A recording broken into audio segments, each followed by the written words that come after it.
2 février 2024, mesdames et messieurs, très heureuse de vous retrouver sur le journal du Septentrion depuis le studio Rekamadougou. Le mardi 30 janvier 2024, 7 individus armés non identifiés ont été neutralisés dans le nord du pays. 6 des assaillants ont été mis hors d'état de nuit à Bako Baka, dans la commune de Karimaman, et un à Koualou, un village situé entre Porga et le Burkina. Des informations relayées par Fraternité FM, les 6 tués à Bako Baka ont été surpris posant des engins explosifs improvisés sur les axes empruntés par les forces de défense et de sécurité. Ils étaient donc en possession du matériel de guerre ainsi que celui servant à la fabrication des engins explosifs. Pour ce qui est du 7e cas, ce dernier s'approchait du dispositif des forces de défense et de sécurité avec une arme lorsqu'il a été abattu. Un tour à Boukoumbe où la responsable des affaires administratives et financières de la mairie Masseline Fifame à Ronsou a démissionné de son poste. Selon les informations de Dabarou, sa lettre de démission aurait été acceptée par la secrétaire exécutive sans délai. Une démission qui avait été déjà annoncée depuis le mardi 30 janvier dernier. Elle aurait justifié sa démission pour des raisons familiales. Ceci étant, c'est la 2e démission qu'enregistre cette commune après celle de la secrétaire exécutive Jocelyne Agwessi-Jossou en août dernier. Poursuivons avec la commune de Parakou où un individu s'est fait passer pour un agent de l'ANIP.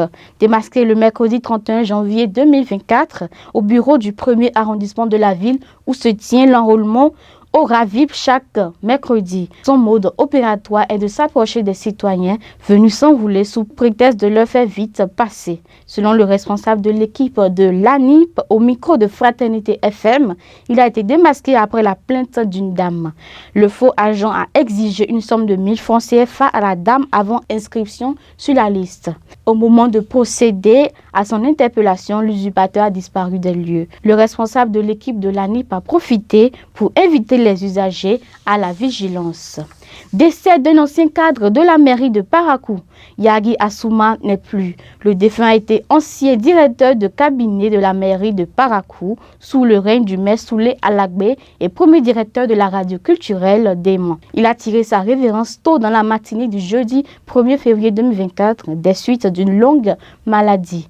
Rappelons qu'il est enseignant des sciences de la vie et de la terre. Clôturons cette session avec cette nouvelle effrayante qui s'est déroulée à Bakpérou dans le 1er arrondissement de la commune de Parakou. Un homme a tenté de mettre fin à la vie de son cousin pour une raison d'argent. La victime avait confié à son cousin la vente d'une moto Bajaj. Cependant, après la vente, le cousin n'a pas cru devoir remettre l'argent de la vente de la moto au propriétaire. Face à cette situation, le propriétaire de la moto a réclamé son dû. Ainsi, le cousin a élaboré un plan diabolique visant à éliminer définitivement le propriétaire de la moto pour conserver l'argent. Il a alors invité ce dernier à l'accompagner dans la brousse sous prétexte de récupérer quelque chose. Une fois sur place, il a sorti une machette dans le dessein de porter atteinte à la vie de son cousin. Heureusement, la vigilance d'un passant a empêché le propriétaire de la moto de passer de via trépas, mais ce dernier a reçu de graves blessures après avoir reçu des coups de machette. Bien que blessé, il a été conduit au centre hospitalier universitaire départemental du Borgou pour recevoir des soins médicaux. Après avoir commis cet acte ignoble, le présumé criminel a pris la clé des champs. Ce sera tout pour cette session. Merci de nous avoir suivis et très bon week-end à vous.